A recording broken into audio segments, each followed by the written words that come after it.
am Rebecca Cotto, and And I am Dustin Thompson, and we are with DUTV. We're going to be covering local political happenings and topics. Then we have our two separate segments. We have Trump's Loser Corner, where we can highlight someone who is just so bad that they just have to be acknowledged about that. And then we have, of course, our Moment of Burn, which is just the opposite. So first we're going to talk about Attorney General Matt Denn versus the Criminal Justice Improvement Committee.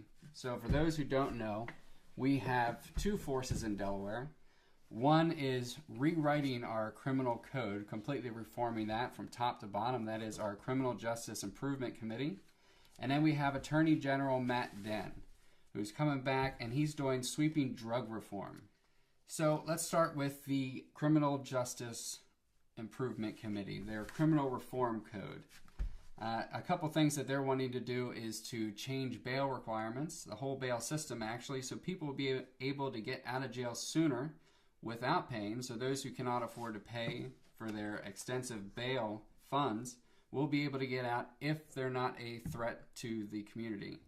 Also, it'll be eliminating mandatory minimum sentences, except in the case of violent offenders, sex offenses, and weapons charges. So, thus far, Matt Denn has not had a lot of good things to say about the Criminal Justice Improvement Committee. In one article on Delaware Online, he said, I quote, "As far as we know, the legislature has never asked for the criminal code to be eliminated in its entirety and rewritten from scratch. All of the terms have been interpreted by the courts. Prosecutors and law enforcement officers know what they mean. When you eliminate all of them, create brand new ones, and hit the reset button, you create a tremendous amount of uncertainty." So essentially saying that what we have now has been working, everything's fine, let's just not mess with it that much. Let's just keep adding to that code that was written back in 1970s. 73 to be exact, the year I was born. In rebuttal to that, in that same article, it was stated by Mr. Billick, "The code has been added on in an ad hoc way over the course of the last 40 years. As a result of that, we no longer have a code that is understandable. We no longer have a code that is even in the same place. We've got redundancies and we've got inefficiencies." So essentially saying that not only does it need to be written, it's not even the same code that we had when it was written. So these two powerhouses are going back and forth. Matt Denn also has his own sweeping reforms that he's trying to commit to get through Legislative Hall on drug reform. So essentially, he wants to do a couple things, and he's got a lot of co-sponsors on both sides of the aisle for this. One of the things he wants to do is eliminate the potential disparities that are happening in the city residents versus those that are out in rural areas. Essentially that drug offenses in the city are actually more carry harsher penalties than what they do out in the rural and urban areas. It's kind of because they're closer to schools, right? Exactly. So right now, if the crime occurs within 1,000 feet of a park or a place of worship, you're going to get a heavier penalty. And considering the fact that if you're in the city, you're always about 1,000 feet away from a park or a church. You're going to get a heavier punishment. So Margaret Rose Henry is actually a prime sponsor on Denn's legislation because of the impact that it has on her constituents and the low-income and minority residents. These drug reforms are actually needed. A couple of the things that that package of legislation that he wants to get done will do is focusing on opioid addiction and specifically focusing on prescription opioids, seeing that is one of the biggest gateways into opioid addiction. So there's two pieces of the legislation. One is to increase access to treatment and remove pre-authorization requirements. So essentially, if somebody needs to get in to get treatment, they don't need to go to their insurance company first and then wait. and then hope that their insurance company will say, yes, okay, you have an addiction, let's go get that treated. And the other plan is to actually get more treatment centers in Delaware. Delaware has a epidemic, and that we're not capable of handling it. We don't have the facilities. The bed count in Delaware is unbelievably low. I think it was somewhere around 14 beds, right, that we have in Delaware? It was more than 14, but at any given time, you're on a wait list. Right. So if you want to detox, but you don't have the money to pay to go out of state, you're going to suffer and deal with your addiction, and most people will lose that. They'll lose that battle. So that's a good thing. Right? So we have to have So we have to have more beds. We have to have more treatment centers, and we need people who need the help to be able to go out and get the help that they need.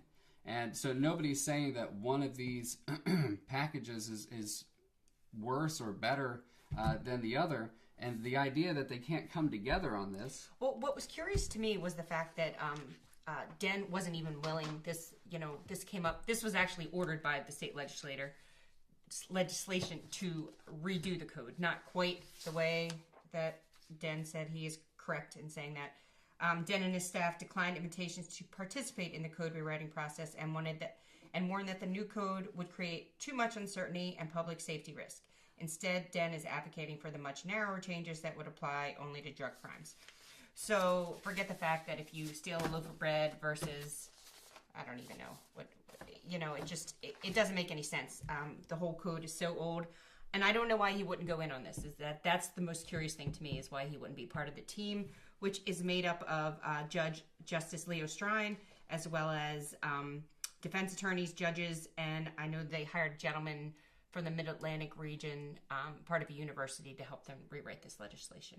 Right. Or rewrite the penal code, sorry. And they're going from something that started at, the article said it started about 90 pages, and now it's a whole book, right? And it's clear that we've just been adding stuff on. At some point, you have to say, okay, maybe we should relook this, take a look at this again, and figure out what we actually need, and streamline it, and it's going to end up saving us a lot of money. We're locking people up, and disproportionately people in the city and poor people of color in Delaware, and it's costing us a fortune. And they're staying in jail for things that in any other state they probably would be in and out relatively quickly. But because the way the code is, they rack up like 15 charges on people for stealing a loaf of bread. Oh well, it was near a church, so that's gonna cost you more. We're being a little bit extreme here, but you get the point in that the same people suffer over and over. I mean, I do like the idea of the bail bill, definitely, because if someone, as long as they're not carrying a gun, and they didn't just obviously rape someone, they're not, like you said, they're not a detriment to society. That is one good thing that Den is bringing aboard that I like. Actually, I probably think that's my most favorite. Plus the beds, when it comes to the heroin addiction. And when Stephanie Hansen ran, that was one of her promises, as well as Bethany Hall Long. They have a commitment to build one, I believe, in Middletown. Yeah, so in that district. And it's a company coming up from Florida. Yeah, so it's clear that the public is on the side to have both of these things done. And the idea that they can't come together, specifically that Matt Denn is just seemingly refusing to come together, is infuriating. I mean, is this a play at a re-election campaign? Are we going to move up? Are we going to do the Delaware Way thing and cycle them up? I don't know. The only place for him to go would be to take out Carney in 4 years, unless he's working on the 8-year plan. We don't know. I will say Senator Harris McDowell, chairman of the Joint Finance Committee, that called for the review of the criminal justice system. Okay, so they didn't call for a rewrite, they called for a review, and that's what this committee, the Criminal Justice Committee, was put together for. I'm sorry, I interrupted my own quote. He believes Den's drug code changes the broader criminal code. They could complement each other, basically. He's saying that it doesn't have to together. Be right. And honestly, Den's legislation will probably get through quicker than, because he is doing a big pool. I mean, you see it in the paper every day. It's not as comprehensive. I mean, and it even says that when this rewrite, essentially, of our criminal code happens, the work has not even started, right? We have this preliminary report, right, The work happens when they actually hash out the final product. Denn's drug reform package, it's a standalone thing. They complement one another. But his drug reform package, yeah, it's going to go through a lot faster. The public's on the side. You got bipartisan sponsoring and support. Right. So it shouldn't be a battle of the powers in Delaware. No, it shouldn't be, but there's obviously, when it comes to politics, there's always something going on behind the scenes. And so I guess we'll see how this pans out. But wanted to bring it to your attention, pay attention, and, I'm actually for supporting both as long as the eventual rewrite of the criminal code would overwrite a legislation that might be passed this time. Right. Yeah. We need drug reform. We need more Desperately. treatment centers. This epidemic is killing people by the hundreds every year. And it's not just in our state. Okay. Yeah. And it's not just, one demographic or another. Everybody's being affected by this. We obviously need that. But at the same time, our code is costing us a ton of money and locking people up for crimes that should be probation or things of that nature because it's committed in one area or another. Right.